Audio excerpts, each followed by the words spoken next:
9 U.S. presidents. Yeah, I know, this fancy shit. 9 U.S. presidents. 9 presidents. Nixon, Ford, Carter, Reagan, Bush, Clinton, Bush, Obama. And now that overly tanned misogynist with the fox on his head, the currently occupied the White House, have all in varying degrees pursued a cooperative relationship with the great, glorious, and growing China.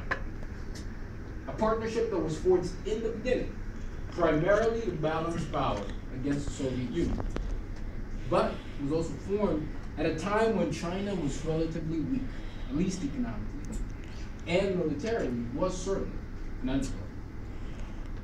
But that's all changed now. The Soviet Union is gone. And China is big, it's modern, it's sophisticated, and most important, it's becoming well armed. So then the question that follows is, are we going to see a deepening of U.S.-China relations moving forward?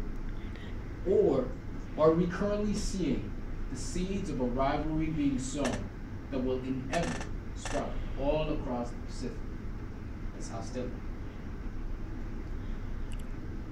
The corollary to both those questions, I would say, is that what will China mean to the next U.S. president, the next president, and the president after that, presuming that this great republic survives the incumbent president.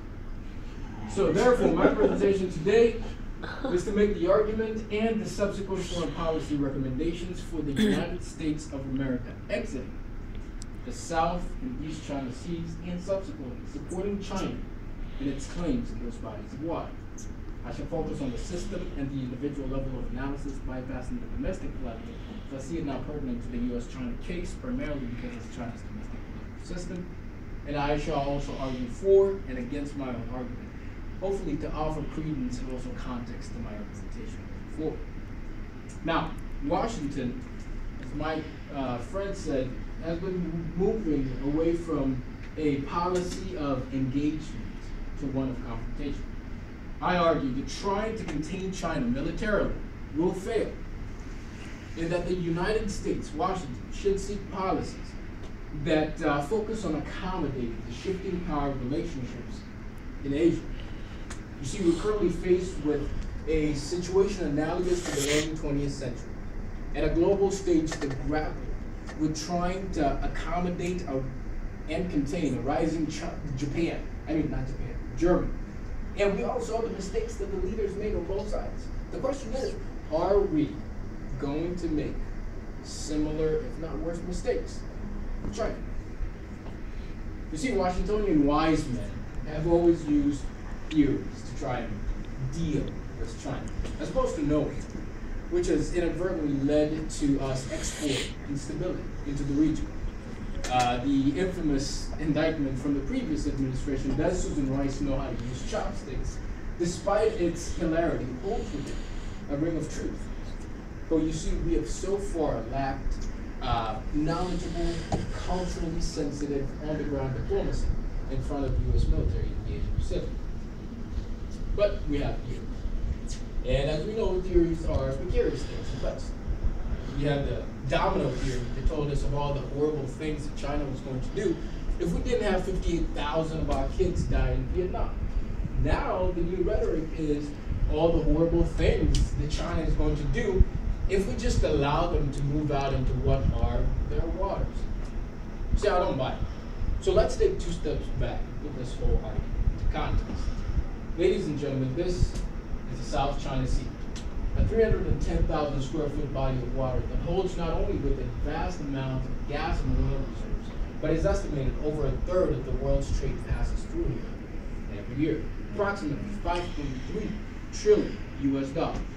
Now, there are various claimants in the South China Sea, including Malaysia, Vietnam, Taiwan up there, the Philippines, Brunei, but the biggest player of them all is definitely China, that has embarked on the most aggressive campaign to lay stake to its claim here.